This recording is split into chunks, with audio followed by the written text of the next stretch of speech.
السلام علیکم میرے عزیزو قارب، میرے عزیزو، میں ہوں افتخار فی پیارے پاکستان کے سٹی آف لو لاہور سے، اور باغ جناح میں موجود ہوں۔ دوستو، ایک واقعہ میں آج آپ کے گوش گزار کرتا ہوں آج کی کہانی سنانے سے پہلے، اور وہ یہ ہے کہ حضرت علی رضی اللہ تعالی عنہ کا گزر ایک علاقے سے ہوا، اور نماز کا وقت تھا۔ آپ سرکار نے گھوڑا وہاں پر روکا، گھوڑے سے اترے، وہاں پر ایک شخص کھڑا تھا۔ اسے کہا کہ تم میرے گھوڑے کی رکھوالی کرو، میں تمہیں تمہارا محنتانہ دوں گا۔ آپ سرکار نماز پڑھنے چلے گئے تو کہتے ہیں کہ مطلب جو ہم نے کتابوں میں پڑھا ہے کہ جب حضرت علی رضی اللہ تعالیٰ عنہ نماز پڑھ رہے تھے تو ان کے ذہن میں خیال ابھرا کہ میں اس کا جو محنتانہ ہے نا وہ 30 درہم دوں گا۔ سرکار نے نماز پڑھی، باہر آئے، دیکھا تو گھوڑا کھڑا ہوا ہے لیکن وہ شخص نہیں ہے، اور کاٹھی بھی غائب ہے گھوڑے کی۔ تو آپ سرکار جو ہیں وہ مارکیٹ چلے گئے۔ جب مارکیٹ پہنچے تو وہی شخص وہاں پر کاٹھی بیچ رہا تھا، انہی کی چوری کی ہوئی، لیکن وہ سرکار کو پہچانا نہیں۔ تو حضرت علی رضی اللہ تعالیٰ عنہ نے پوچھا کہ کتنے کی ہے یہ؟ تو اس نے کہا 30 درہم کی۔ آپ نے 30 درہم دیے اور اس شخص سے وہ کاٹھی لے لی اور اس کو بتایا کہ تم مجھے پہچانے نہیں ہو، جس گھوڑے کی کاٹھی چوری کر کے تم لائے ہو وہ گھوڑا میں نے تمہیں سونپا تھا، اور میں نے مسجد میں داخل ہوتے ہی سوچا تھا کہ میں تمہیں محنتانہ 30 درہم دوں گا۔ یہ 30 درہم تم نے لے تو لیے لیکن حرام کر کے لیے۔ تو دوستو، اس واقعے کو جب میں نے پہلی بار پڑھا تھا اور سنا تھا تو مجھے ایک بات کا بخوبی اندازہ ہو گیا تھا کہ مجھے جو ملنا ہے یا میں نے جو کمانا ہے وہ تو کمانا ہے۔ اب کمانے کے دو راستے ہیں، یہ ایک نیگیٹو ہے، ایک پازیٹیو ہے۔ یہ ساری چیزیں ہی آنی ہیں۔ دیکھیں، کوئی شخص جو محنت کرتا ہے، پیسے کماتا ہے، تو کیا لیتا ہے؟ گھر لیتا ہے، گاڑی لیتا ہے، اچھا کھاتا ہے۔ اور ایک شخص جو رشوت لیتا ہے یا اللیگل راستوں سے پیسے کماتا ہے، انفیئر مینز یوز کرتا ہے، تو وہ بھی تو گاڑی، گھر، یہی چیزیں تو لیتا ہے۔ مطلب یہ ساری چیزیں آپ کو مل تو جاتی ہیں لیکن آپ اس کو حرام کر کے یا غلط راستے سے لیتے ہیں۔ آج کی جو کہانی ہے یہ اقبال کی کہانی ہے جس کا تعلق پنجاب کے ایک ایسے گاؤں سے تھا جہاں پر ہر دوسرے گھر سے کوئی نہ کوئی ڈنکی مار کے یورپ جا چکا تھا۔ اس کے اپنے رشتہ دار آدھے سے زیادہ یورپ میں تھے، اور جس گاؤں میں یہ رہتے تھے وہاں پر اس کے گھر کے علاوہ باقی تمام گھر، یا کم از کم آدھے گھر جو تھے وہ پکی اینٹوں کے اور ٹائلوں کے اس لیے بن چکے تھے کہ ان گھرانوں کے افراد ڈنکی مار کے باہر چلے گئے تھے۔ اور یہ بچہ پڑھنے والا تھا، اور اس کے والد کی تھوڑی سی زمین تھی، اس کے بہن بھائی بھی تھے۔ اقبال پہ سب کا تکیہ تھا کہ یہ کمائے گا تو کچھ کرے گا، تو اقبال نے بجائے ڈنکی مارنے کے بجائے باہر جانے کی، کیونکہ ڈر پوک تھا اور پیسے بھی نہیں تھے اس کے باپ کے پاس جو ابتدائی پیسے دینے پڑتے ہیں ڈنکر کو، اسے پڑھنا شروع کر دیا۔ اب اقبال پڑھتا گیا۔ جب اس نے گاؤں کے قریب قصبے کے کالج سے ایف اے کر لیا اور اس نے ارادہ کیا کہ لاہور شہر پڑھنے کے لیے آئے گا، تو اس کی ماں بڑی سیدھی عورت تھی۔ اس نے کہا بھئی تو شہر جائے گا لیکن میں تیرے پاؤں میں زنجیر ڈال کے بھیجوں گی، کیونکہ شہر کی جو لڑکیاں ہوتی ہیں ان کے بال کٹے ہوئے ہوتے ہیں، وہ دوپٹے شپٹے ان کے گلے میں پڑے ہوتے ہیں، اور کوئی تجھے پھانس نہ لے۔ تو اس کی پھپھو کی بیٹی رشیدہ تھی، اور رشیدہ کو یہ پسند کرتا تھا، رشیدہ بھی اس کو پسند کرتی تھی، اور ان دونوں کی پسند کا ان کے گھر والوں کو بخوبی اندازہ بھی تھا۔ تو اقبال کی شادی رشیدہ سے کر دی ایف اے کے فوراً بعد، اور یہ کچھ عرصہ گاؤں میں رہا۔ اس کے بعد یہ آ گیا لاہور شہر. اب اس کی شادی ہو گئی. شادی ہونے کے بعد یہ اس نے بیچلر کرنا شروع کر دیا یہاں سے. اقبال کہتا ہے جی افتخار بھائی ابھی میرا 3rd ایئر کمپلیٹ ہوا تھا, اللہ تعالیٰ نے مجھے بیٹا عطا کر دیا. کہتا میں گاؤں گیا. کہتا یہ وہ وقت تھا کہ میں جب BA میں نے کر لیا اور ماسٹرز کر رہا تھا, تو کہتا میں بچے کو اٹھا کے, جب میرا بچہ کو تقریباً 2-2.5 سال کا یا 3 سال کا ہو گیا اور کچھ تھوڑا بہت مانگنے لگا اور تھوڑا بہت بولنے لگا, تو کہتا میرے پاس اتنے پیسے نہیں ہوتے تھے کہ میں گاؤں کے بازار سے لے کے اس کو گزروں, اس کو جلیبی دلوا دوں یا کوئی بازار سے اس کو کھلونا دلوا دوں. کہتا میرے پاس پیسے نہیں ہوتے تھے, ہم بہت غریب لوگ تھے. جیسے تیسے پڑھائی میری چل رہی تھی, میں زکوٰۃ فنڈ میں سے اپنی فیسیں ادا کروایا کرتا تھا. کہتا جی میں نے ماسٹرز کیا, میرے گھر ایک بیٹی پیدا ہوئی, غربت کا عالم وہی رہا.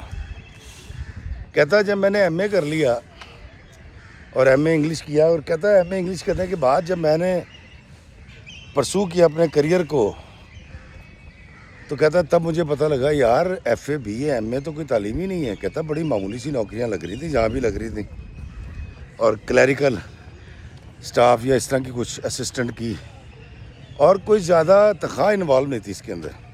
کہتا کچھ عرصے میں نے جاب بھی کی. اب اس گاؤں میں ہونے کی وجہ سے, شریک بازی کی وجہ سے, کہتا میرے ذہن میں یہ ضرور تھا کہ میں کسی طریقے سے یہاں گھر بناؤں گا اور وہ سب سہولتیں لوں گا جو میرے ان رشتہ داروں کے پاس ہیں جو ڈنکیاں مار کے پاکستان سے باہر جا چکے ہیں. لیکن کہتا مجھے کوئی سین نہیں نظر آ رہا تھا, اور ہمارے خاندان میں یہ بڑے سخت مقابلے ہوا کرتے تھے. کہتا افتخار بھائی میری اسٹرگل کے باوجود نوکریاں بدلیں, 1-2 سال گزرے. کہتا مجھے اندازہ ہو گیا کہ ایسے پیسے نہیں آئیں گے, اور یہ میں نے جو MA انگلش کیا ہے نا, اس سے ایک بہت زیادہ کمانے والا میں نہیں ہوں. کہتا میں نے ٹیچنگ شروع کر دی تھی. اس سے تھوڑا سا یہ ہوا تھا کہ دن میں ایک کالج میں پڑھاتا تھا اور شام کو ٹیوشنز مجھے کچھ مل گئی تھی, تو میرے حالات بہت بہتر ہو گئے تھے. لیکن وہ جو خواہش تھی کوٹھیاں بنانے کی, بنگلے بنانے کی, شریکوں کی طرح یا گاؤں والوں کی طرح, کہتا وہ ممکن نہیں تھی. اقبال کہتا جی میں نے نا بہت پریشر میں آ کے میں نے نیگیٹو سوچنا شروع کر دیا. میں نے کہا یار حلال ہو حرام ہو میں نے کمانا ہے, اور میں نے گاؤں میں کوٹھی بھی بنانی ہے, گاڑی بھی لینی ہے, اور اقربا پروری بھی کرنی ہے, اور اسی طرح رہنا جس طرح یہ میرے گاؤں کے لوگ یا میرے شریکے باہر کے ملکوں سے پیسے بھیجتے ہیں اور پھر سب کی خدمت بھی کرتے ہیں اور گاڑیاں بنگلے بھی بناتے ہیں. کہتا افتخار بھائی میرا محنت سے یقین ہٹ گیا اور میرے ذہن میں مختلف قسم کے فراڈ آنے لگ گئے. کہتا ان دنوں ایک اسکیم آئی ہوئی تھی 20 لاکھ روپے 22 لاکھ روپے شاید کوئی بینکوں سے قرض ملتا تھا. کہتا میں نے اس کے لیے بڑی کوشش کی, میں نے اس کے لیے 2 نمبر ڈاکومنٹس بنائے, میں نے کچھ لوگوں کو پیسے بھی دیے, لیکن کہتا وہ قرضہ بھی نہیں ملا مجھے. کہتا اب جب بھی میں سوچتا تھا نا تو میرے دماغ میں نا نیگیٹو خیالات آتے تھے. کہتا اب کالج میں پڑھاتا تھا, ٹیوشن پڑھاتا تھا, اس کے اندر نیگیٹو کیا ہو سکتا تھا. تو کہتا جی کہ میں نے ایک دن جس گھر میں پڑھانے جاتا تھا, اس گھر میں جب میں پڑھانے گیا ہوں تو مجھے ان کی ملازمہ نے جب ڈرائنگ روم میں بٹھایا, تو کہتا جی میں نے میرے پیروں کے اندر کہتا ایک بریسلیٹ پڑی ہوئی تھی. میں نے ایسے کر کے دیکھی ہے اور دائیں بائیں دیکھا, میں نے کوئی نہیں دیکھ رہا. کہتا میں نے بریسلیٹ اٹھائی, جیب میں ڈال لی, بچے کو پڑھایا. پڑھانے کے بعد میں وہاں سے آ گیا, چائے پلاتے تھے, بسکٹ ہوتے تھے, سموسے. کہتا افتخار بھائی میں آ گیا. اگلے دن جب میں نے اس کو جا کے سنیارے کی دکان پہ دکھایا, تلوایا, تو وہ 3.25 تولے کی بریسلیٹ تھی جی. کہتا اس وقت سستا دور تھا, 6-6.5 ہزار روپے تولہ سونا تھا. کہتا جی مجھے کو 18,000 روپے 18-19 ہزار روپے آئے. کہتا میں تو بڑا خوش ہوا, میں گئے تو بلے بلے ہو گئی, تو کمال ہو گیا. کہتا اس سے میرے گھر بڑی تبدیلیاں آئیں, اور میں نے گھر میں سفیدی بھی کروا دی. کہتا اب یہ میں نے ایک ایسا کام کر دیا تھا جس سے مجھے بڑے آسانی کے ساتھ پیسے آ گئے تھے, کہتا چوری ڈکیتیوں کا تو پروگرام نہیں تھا میرا آئندہ کبھی بھی، لیکن مجھے احساس ہوا یار ایک دم سے اتنے پیسے آنے سے بڑا کچھ آ سکتا ہے۔ کہتا ہے جب اس گھر میں اگلے دن مطلب 2-4 دن بعد پڑھانے گیا ہوں تو اس بچے کی والدہ کہہ رہی تھی کہ وہ سر جی آپ پیسے سے تھا اور فلاں آپ نے تو نہیں دیکھی بریسلیٹ گر گئی تھی اور فلاں ملی نہیں، یہ میں نے کہا جی نوکر لے گئے، انہوں نے کہا نوکر ہوتے ہی چور ہیں جی، یہ ایسے ہی ہوتے ہیں بے ایمان سے غریب لوگ۔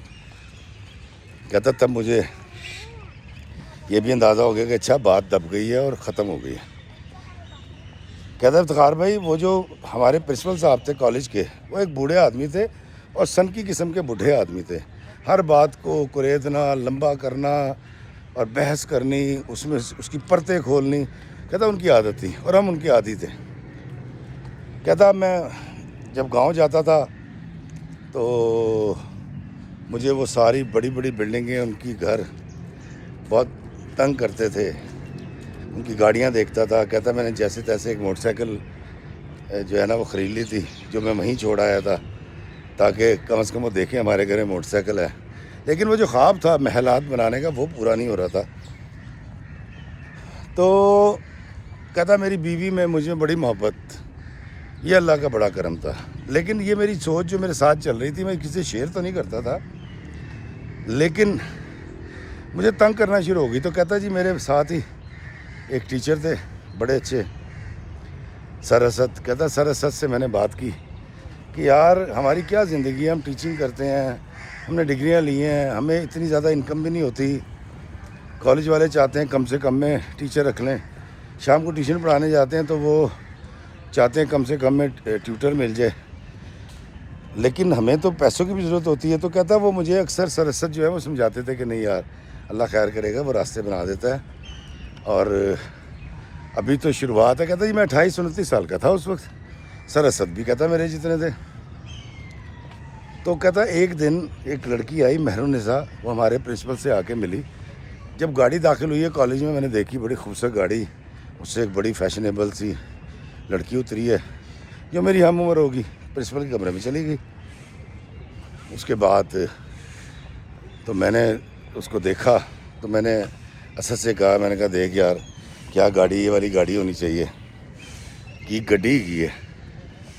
تو کہتا پھر میں نے مذاق سے کہا کی بڈھی کی ہے، اے جی بڈھی۔ وعلیکم السلام، کیسے ہیں آپ؟ تو اسد نے کہا یار خدا کا واسطہ ہے تو اپنی سوچوں کو کنٹرول کر اقبال، تو بہت زیادہ آگے بڑھ رہا ہے، آہستہ آہستہ زندگی آگے چلے گی، سب کچھ آ جائے گا، اللہ خیر کرے گا۔ کہتا اتنی دیر میں ہماری ایک وہاں آیا تھی ملازمہ تھی، وہ آئیں، انہوں نے کہا جی آپ کو پرنسپل صاحب بلا رہے ہیں۔ کہتا ہم دونوں چلے گئے، جا کے بیٹھے ہیں تو پرنسپل صاحب نے کہا کہ میرے اس کالج کے اندر یہ 2 لوگ بڑے کمپیٹنٹ ہیں، اور خاص طور پہ اقبال، کہتی اس نے میرا نام لیا، تو اگر یہ آپ کو کوآرڈینیٹ کر لیں تو پھر آپ کا مشن پورا ہو سکتا ہے۔ کہتا جی میں نے ان سے کہا جی بتائیں کیا ہے، تو انہیں بتایا یہ کہ یہ پاکستان میں ہی رہتی ہیں لیکن ابھی یو کے گئی ہوئی تھی، ریسنٹلی یو کے سے آئی ہیں، اور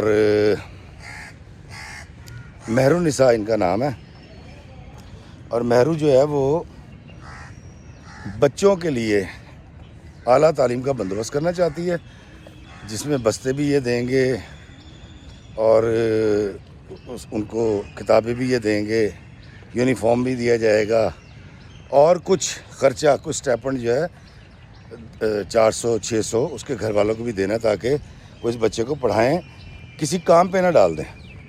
تو کہتا میں نے اس سے پوچھا کہ آپ کی کوئی این جی او؟ تو اس نے کہا کوئی این جی او نہیں ہے، ہم ایک میری فیملی اسٹرانگ ہے، ہمارا بزنس ہے، اس بزنس میں میرا ایک بہت بڑا شیئر ہے، جو وہ شیئر آتا ہے میں وہ یہ اس کام پہ لگانا چاہتی ہوں۔ تو ہم نے ٹیلی فون نمبر ایکسچینج کر لی، اور اگلی میٹنگ کا کیا کہ ہم کہتے ہیں وہاں سے آگے، کہتے ہیں جب ہم باہر نکلے نا تو میں نے سر اسد سے کہا، میں نے کہا یار کمال ہے یار، کتنا پیسہ ہے اس کے پاس اور کہاں لٹانے جا رہی ہے، تو مجھے کچھ دے دے، میرا کچھ بن جائے، آپ کو دے دے۔ تو اسد نے کہا نہیں بھائی ایسا پیسہ تمہیں مبارک ہو۔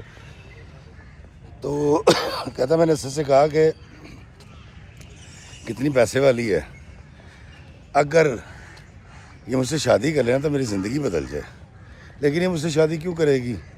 اور اس کو کیا پڑی ہے مجھے ایسے غریب آدمی شادی کرنے کی؟ لیکن میں کوشش ضرور کروں گا کہ کوئی ایسی لڑکی سے شادی کروں جیسی یہ ہے۔ کہتا ہے یہ میں نے اسد سے کہا تھا، بات آئی گئی ہو گئی۔ کہتا اس کے بعد اسد ایبٹ آباد کا تھا، وہ کچھ عرصے کے لیے وہاں چلا گیا، اس کا کوئی پرابلم ہو گیا تھا خاندان میں، اور کہتا میری پیچھے مہرالنساء سے ملاقاتیں شروع ہو گئی۔ کہتا میں جب اس کے گھر گیا، میں نے اس کا گھر دیکھا، بہت بڑی کوٹھی تھی، گاڑیاں تھیں، نوکر چاکر تھے۔ میں نے جب اس کی سارے عزائم سنے اور اس کے پاس اچھے خاصے پیسے تھے، کروڑوں روپیہ تھا، تو میرے ذہن میں یہ لالچ آئی کہ یار پرنسپل کو بیچ میں سے کٹ آف کریں۔ اب 2-4 میٹنگز کے اندر نا پرنسپل صاحب اپنا خپتی پنا دکھا چکے تھے، بحث کر چکے تھے جو اس کو اچھی بھی نہیں لگی تھی، اور میں نے اس کو بڑھاوا دینا شروع کر دیا۔ جب ہم پرنسپل صاحب سے میٹنگ کر کے آتے، ہم اس کے گھر میں ٹرینوں میں جا کے بیٹھتے، تو میں اس کو کہتا کہ مہرالنساء میڈم، سر نے یہ بات غلط کی، یہ تو نہیں ہوگا، دیکھیں ہم نے ایک لمبے عرصے چلنا، یہ تو ہو ہی نہیں سکتا۔ کہتا میں اس طرح کی ساری باتیں کرتا تھا، اور کرتے کرتے کہتا میں نے 10-15 دن کے اندر اپنا مشن کمپلیٹ کیا، اور میں نے مہرالنساء کو اس بات میں منا لیا کہ ہم ان کے کالج کے ساتھ مل کے، کیونکہ وہ کالج پرووائڈ کر رہے ہیں نا، ایک جگہ دے رہے ہیں پریمیسز، وہ ہم اپنا بناتے ہیں، ہم اس سے ڈکٹیشن کیوں لیں؟ کہتا مہرو کو میری بات اچھی لگی، اس نے کہا اقبال صاحب ٹھیک بات کر رہے ہیں۔ اس کے پاس کوئی جگہ ڈھونڈی، جگہ ڈھونڈنے کے بعد میں نے اس کو دکھائی۔ کہتا کچھ کنال زمین تھی، میں نے پہلی بات کر لی تھی اس سے، پراپرٹی ڈیلر سے، تو کہتا مجھے تو اس میں تقریباً، کہتا ہے افتخار بھائی کوئی 1.5 لاکھ روپے کی میں نے اس وقت دیہڑی لگا لی۔ کہتا جی اس نے مجھے کچھ بھی نہیں کہا، میں نے جو کہا اس نے پیمنٹ کر دی۔ کہتا پھر کنسٹرکشن کی باری آئی تو میں نے جو کمپنی تھی اس سے بات کی، اپنی مرضی کے لوگ لایا۔ کہتا کنسٹرکشن کے اندر بھی جو لیبر تھی اس کے اندر کہتا کوئی تقریباً اتنی ہی 75,000 80,000۔ السلام علیکم جی، کی حال ہے جناب؟ دیہڑی لگ گئی، اور مٹیریل کے اندر بھی میں نے کوئی 2 لاکھ بچا لیا۔ کہتا افتخار بھائی میں نے وہ پیسے گاؤں میں اپنے گھر کے اوپر لگا دیے، اس کی تعمیر شروع کر دی، اور ایک بڑا اچھی صورت شکل نکل آئی میرے گھر کی۔ اب میں اپنے آپ کو اس قابل سمجھ رہا تھا کہ ہاں میرا شمار ان عزت داروں میں گاؤں کے ہوگا، ان کو پتہ لگے ان کی ایسی کی تیسی میں نے کچھ کمایا ہے۔ کہتا ہے افتخار بھائی اسد ہمیں ری جوائن کر چکا تھا، اب اسد یہ ساری چیزیں دیکھ رہا تھا، اور میں بڑے طریقے سلیقے سے اسد کو بھی بیوقوف بنا رہا تھا۔ اس کو کم از کم یہ نہیں پتا تھا کہ میں فراڈیاں مار رہا ہوں، دھوکہ دے رہا ہوں، یا بیچ میں سے اپنا کمیشن لے رہا ہوں۔ کہتا اسی طرح جب باری آئی فرنیچر کی تو کہتا میں نے ایک کمپنی سے بات کی اور میں نے اپنا حصہ رکھا۔ کہتا اب ہر چیز میں اپنا حصہ رکھنے لگ گیا تھا، اور کرتے کرتے اگلے 4 سال کے اندر، 5 سال کے اندر کہتا میرا ایک بہترین گھر بن گیا، اور میں نے ایک گاڑی بھی خرید لی گاؤں میں۔ تو میری کافی حد تک تشفی ہو گئی تھی، لیکن کہتا جی میری کیونکہ لالچ تھی، اور لالچ جو ہے وہ تو کبھی ختم نہیں ہوتی، لالچ کا سلسلہ لامتنا ہی ہوتا ہے۔ بچے آنے لگ گئے، ان کو فنڈز جانے لگ گئے، پڑھائی ہونے لگ گئی، ہم نے ایک پورا سسٹم بنا لیا۔ کہتا میری عمر جب 32 سال ہو گئی تو میرے ذہن میں خیال آیا کہ یار کیوں نہ مہرالنساء سے میں شادی کر لوں، یہ سب کچھ ہڑپ کر جاؤں۔ کہتا یہ جو میں انڈے کھا رہا تھا میں مرغی ذبح کرنے کے چکر میں پڑ گیا، اور کہتا آہستہ آہستہ میں نے، کیونکہ پرفارمنس سے تو میری بہت خوش تھی، اور وہ مجھے ایک دیانتدار آدمی مانتی تھی، میں نے پھر اس سے کہا کہ ایک دن میں نے اسے کہا کہ مہرالنساء مجھے آپ سے محبت ہو گئی ہے، اور میں آپ سے شادی کرنا چاہتا ہوں۔ تو کہتا مہرالنساء نے دیکھا میری طرف نگاہ بھر کے، اس کے بعد مسکرائی، مجھے کہتی کہ مسٹر اقبال، میں پاکستان سے بیاہ کے اپنے کزن کے ساتھ UK گئی تھی، میری پہلے شادی ہو چکی ہے، اور میں اب ڈیورسی ہوں۔ تو اس نے کہا، اقبال کہتا میں نے کہا پھر کیا ہو، کوئی بات نہیں، مجھے قبول ہے. دراصل میں آپ کو سیدھی بات بتا رہا ہوں, مجھے آپ سے محبت ہوگی. تو مہر النساء نے اگلی بات کی, اس نے کہا دراصل زچگی کے دوران, وعلیکم السلام, پہلے بار زچگی کے دوران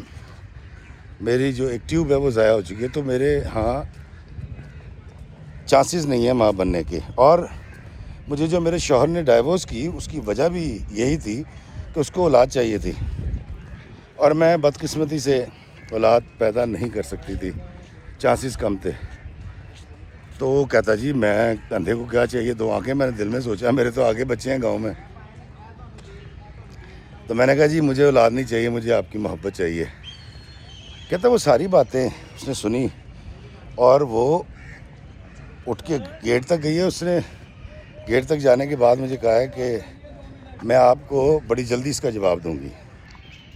دوستو ایک نوجوان فین آ گیا تھا. خیر, تو کہتا جی کہ اس نے گیٹ پر جاتے مجھے کہا کہ ہم اس پر بات کریں, کچھ ایسی بات کر کے گول مول سی وہ چلی گئی. اب کہتا اس سے مجھ سے یہ پوچھا تھا سٹارٹ میں کہ کیا تمہاری شادی ہوئی ہے. تو کہتا جی مجھے نہیں پتہ میرے ذہن میں کیا تھا. کہتا میں نے اس سے پہلے جھوٹ بول دیا تھا کہ میری شادی نہیں ہوئی اور میں کنوارا ہوں.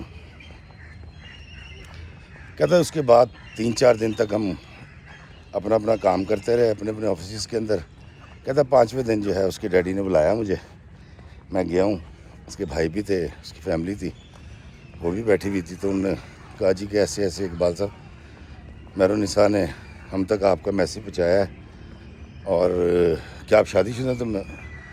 تو میں نے کہا نہیں میں شادی شدہ نہیں ہوں, میں غریب آدمی ہوں اور میری اوقات آپ کے مقابلے میں کچھ بھی نہیں ہے. تو یہ ایک میری بہت بڑی برائی ہے. تو اس کے والد نے کہا یار غریب امیر ہونا کون سی اچھائی برائی ہوتی ہے, آپ اچھے آدمی ہیں, اور چونکہ ہماری بیٹی کے ساتھ پہلے ایک دھوکہ ہو چکا ہے اور ایک مصیب بھی ہو چکا ہے, تو ہم تھوڑے سے ڈرے ہوئے ہیں. تو ہم آپ سے درخواست کریں گے کہ اگر کوئی بھی بات ہے تو آپ چھپائیں نہیں, اور اگر آپ کی کچھ ڈیمانڈز ہیں تو وہ بھی بتا دیں. تو ہمیں آپ کی مہرو سے شادی کے اوپر کوئی اعتراض نہیں ہے. کہتا میرے من میں لڈو پھوٹنے لگ گئے, اور میں نے کہا نہیں جی مجھے کچھ بھی نہیں چاہیے, بس میں ان کی زندگی میں محبت اور رونق اور خوشی لانا چاہتا ہوں. میں ان کے مشن پہ کام کرنا چاہتا ہوں جو بچوں کو پڑھا رہی ہیں. میں کیونکہ ٹیچر ہوں, یہ میرا کرتویہ ہے. اور کہتا جی میں نے اس طرح کی ایک لمبی چوڑی تقریر کر دی. وہ بڑے خوش ہوئے اور ہماری شادی کی ڈیٹ رکھ دی گئی. کہتا اسد کو پتہ لگا, اس نے بڑی مبارکباد دی. اور کہتا ہے افتخار بھائی میری بیوی جب میں جاتا تھا گاؤں کبھی کبھی لڑتی تھی, تم آتے نہیں ہو, مصروف ہو گئے ہو. جب پیسے آنے شروع ہوئے تو میں زیادہ مصروف ہو گیا, مہر النساء کو زیادہ ٹائم دینا پڑتا تھا.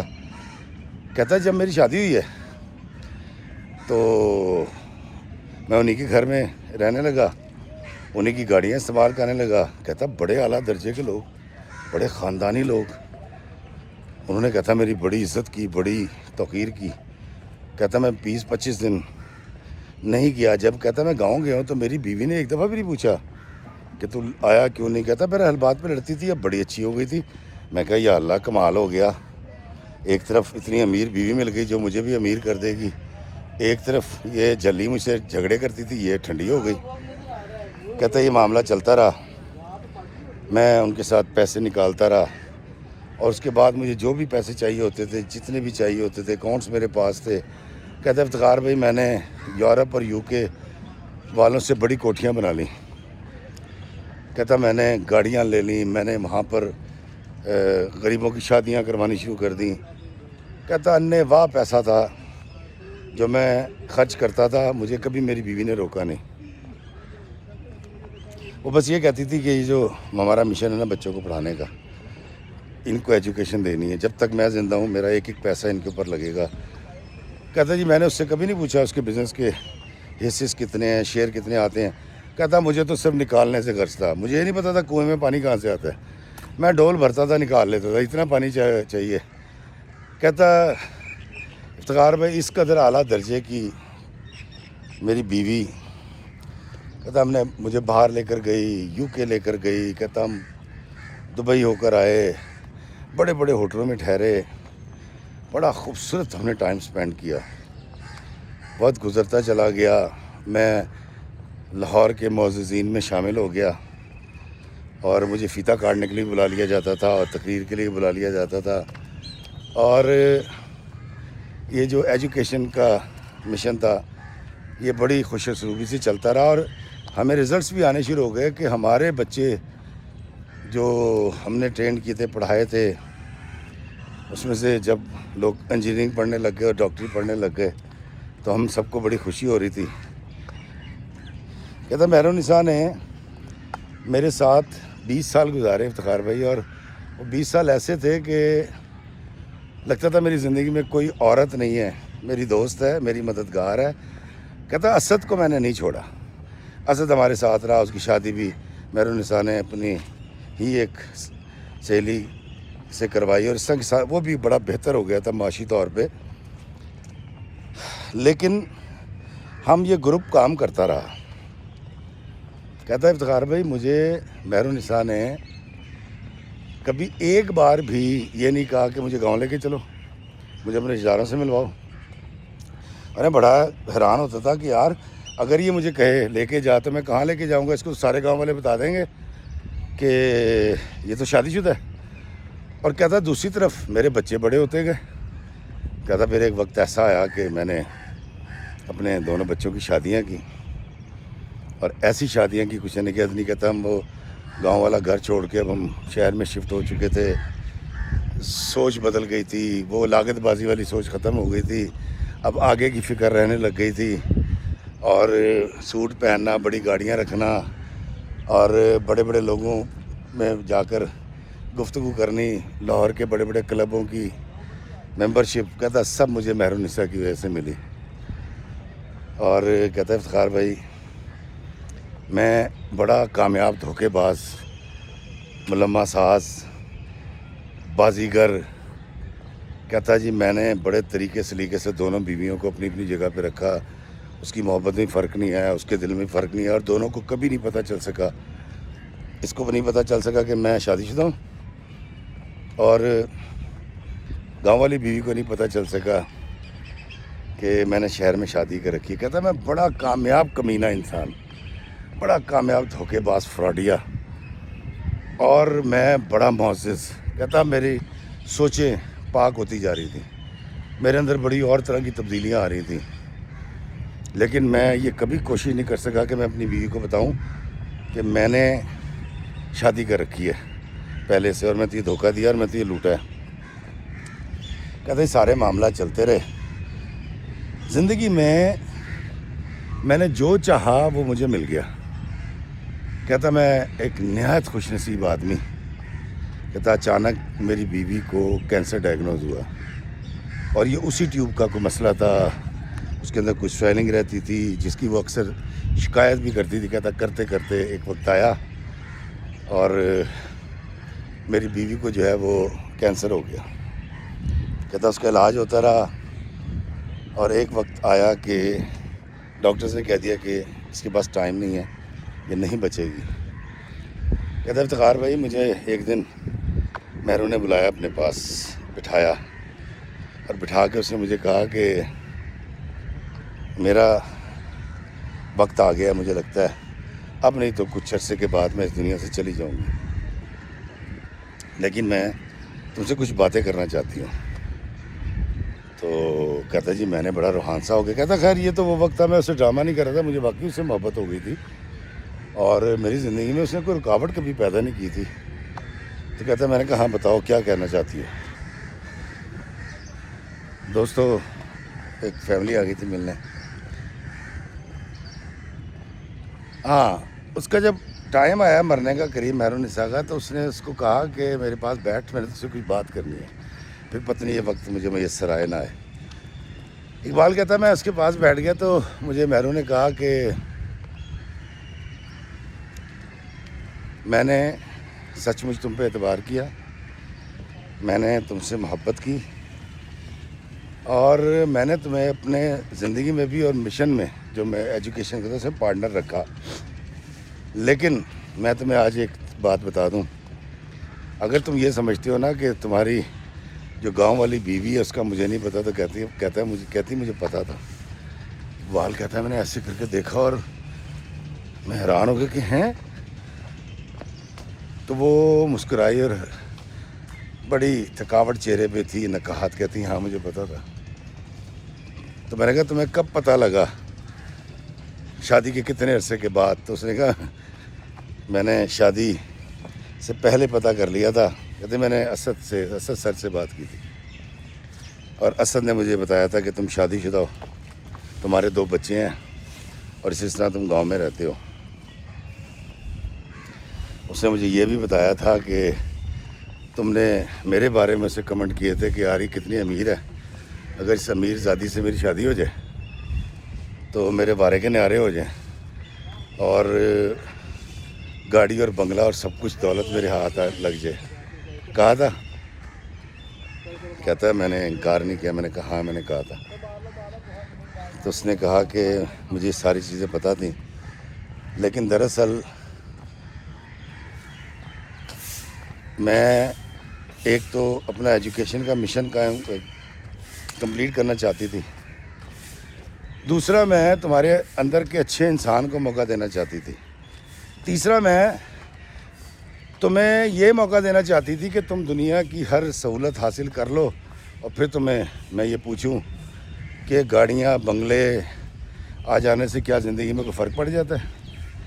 کیا آپ سکون سے زیادہ سونا شروع کر دیتے ہیں جب آپ کے پاس بہت ساری گاڑیاں اور بنگلے اور پیسہ آ جائے؟ کہتا میں اس کو دیکھ کے سنتا رہا. کہتا اس کے بعد مہرو نے مجھے کہا کہ جب مجھے یہ پتہ چلا کہ تمہاری شادی ہوئی تو کہتی میں اسد کو لے کر تمہارے گاؤں گئی تھی.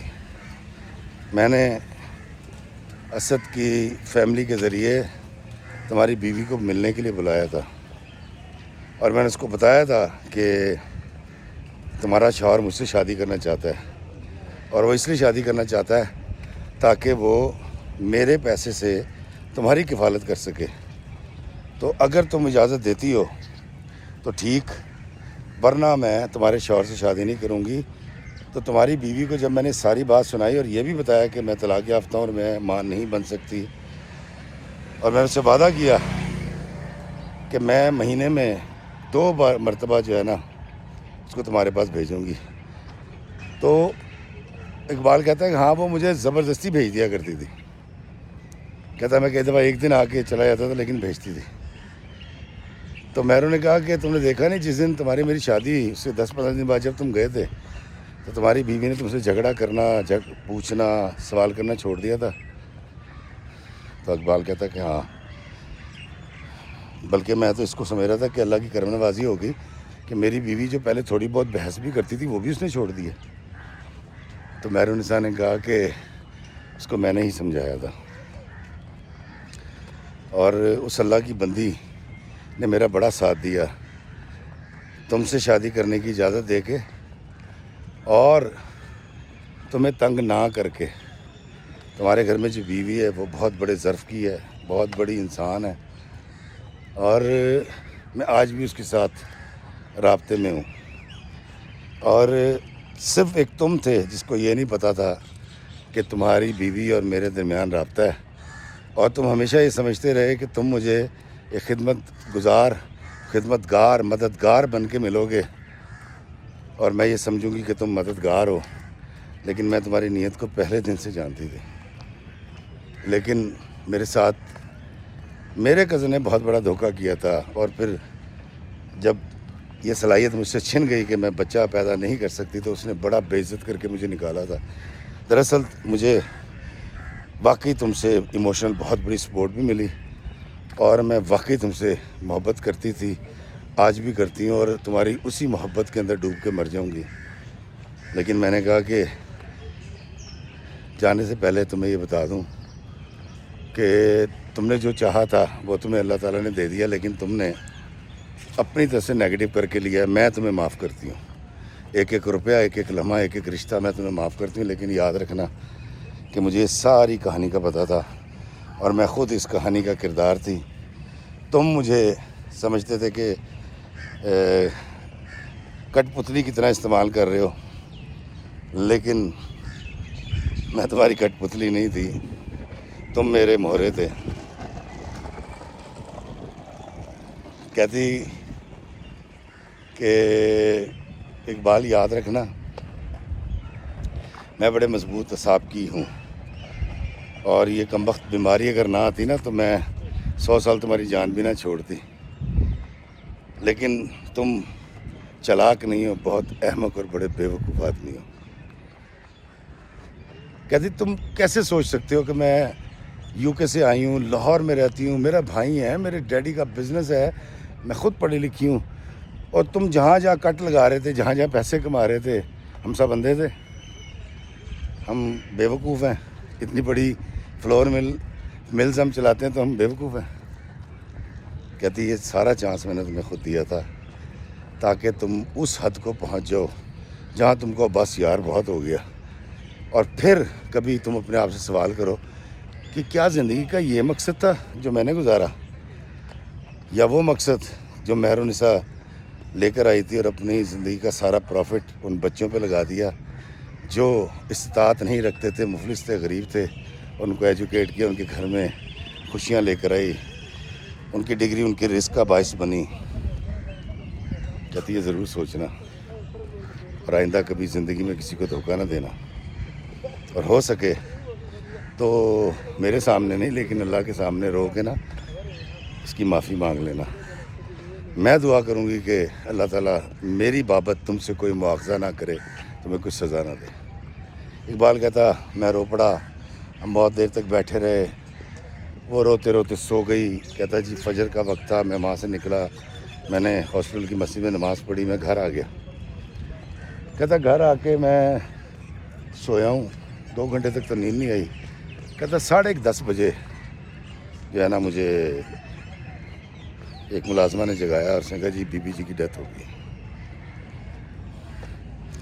کہتا افتخار بھائی اس کو دفنانے کے لیے میری بیوی بھی تھی، میرے بچے بھی تھے، میرے خاندان کے لوگ بھی تھے، میں جب اس کو کندھا دیتا تھا تو ہر قدم پہ میں اس سے اور اللہ سے معافی کا طلبگار تھا۔ میں نے اپنی طرف سے بڑی چلاکی کی تھی، بڑی استاکاری لگائی تھی، اور میں بڑا فنکار بن گیا تھا کہ میں نے لوٹ لیا اور فلاں کر لیا اور گھر بنا لیے۔ وہ میری محبت میں اور اپنے مشن کے چکر میں خود اپنے آپ کو لٹوا رہی تھی، مجھے اس کا علم نہیں تھا۔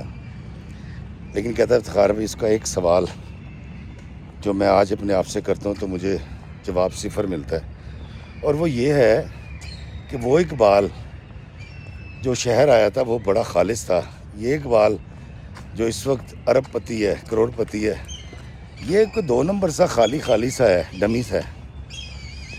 کہتا چونکہ میں نے ساری زندگی جب سے میں نے یہ مشن سوچا تھا کہ میں نے کسی کو بیوقوف بنانا اور پیسے کمانے ہیں، اور پھر مہر النساء ملی۔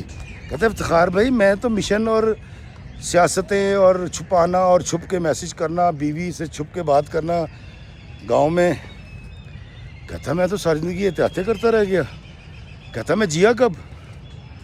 کہتا افتخار بھائی آج میں اس کی قبر پہ بیٹھ کے روتا ہوں کہ یار وہ 23-24 سال تک تو میں جیا تھا، اس کے بعد تو میں ایک تذبذب کا شکار تھا، ایک مخمصے کا شکار تھا، ایک احتیاط کا شکار تھا، ایک سازش کا اور ایک پلاننگ منصوبہ بندی کا شکار تھا۔ کہتا میں جی تھوڑی رہا تھا۔ کہتا افتخار بھائی آپ یقین کریں کہ میں نے اللہ سے جب معافی مانگی، اس نے جب مجھے بتایا اور میں اس زندگی سے نکلا جو مصنوعی لبادہ میں نے اوڑھا ہوا تھا، تو کہتا 25-24 سال وہ، اور کہتا آج اس کو 7 کے 8 سال ہو گئے مرے ہوئے مہر النساء کو۔ کہتا 8 ہی ہے، 25 اور 8 کتنے ہو گئے؟ کہہ رہا 33 سال جیا ہوں صرف، اور اب میں موت کے دہانے پہ کھڑا ہوں۔ کہتا باقی تو سازش میں گزر گیا، باقی تو پلاننگ میں گزر گیا، باقی تو دھوکہ دینے میں گزر گیا۔ کہتا اب مجھے ایسا لگتا ہے ایک بہت بڑا بوجھ ہٹ گیا، اور میں اپنی مہر النساء کو کوئی بہت اللہ کی نیک بندی مانتا ہوں جس نے اس قدر برداشت کے ساتھ میرے ساتھ مظاہرہ کیا اور مجھے کتنا بڑا لیسن دے گئی کہ ساری عمر میں اس کا شکریہ ادا کرتا رہوں تو کم ہوگا۔ کہتا افتخار بھائی یہ کہانی ضرور سنائیے گا۔ دوستوں اس نے بہت ساری چیزیں مجھے وہ بتائی تھیں جو میں اخلاقیات کو مد نظر رکھتے ہوئے بیان نہیں کر سکتا، لیکن میں آپ کو ایک بات بتاؤں جو میں نے سٹارٹ جہاں سے کیا تھا نا، حضرت علی رضی اللہ تعالیٰ عنہ والی بات سے، اس دنیا میں آپ کو ملے گا وہی جو آپ چاہتے ہیں. اب یہ دیکھ لیں کہ آپ نے حلال طریقے سے لینا ہے یا حرام طریقے سے لینا ہے.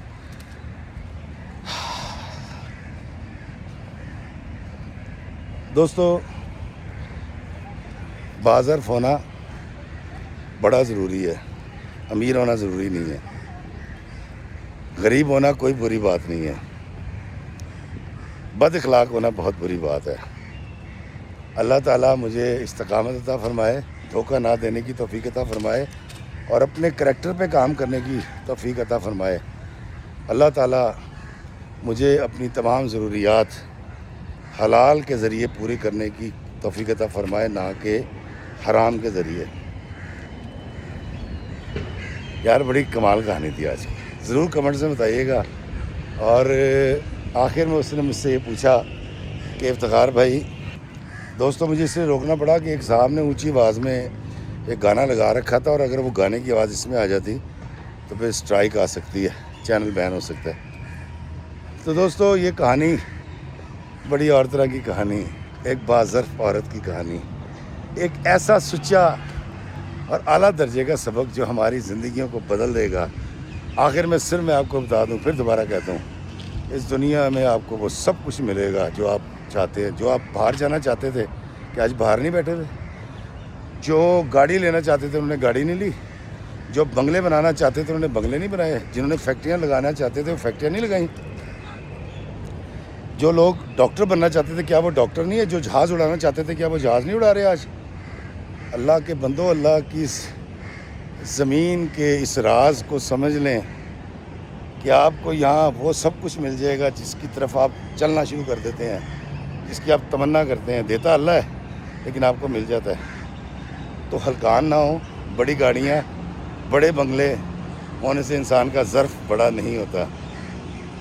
اللہ میں آسانیت عطا فرمائے اور آسانیت تقسیم کرنے کا شرف عطا فرمائے. آمین. ہاں میں بھول گیا، اقبال نے کہا کہ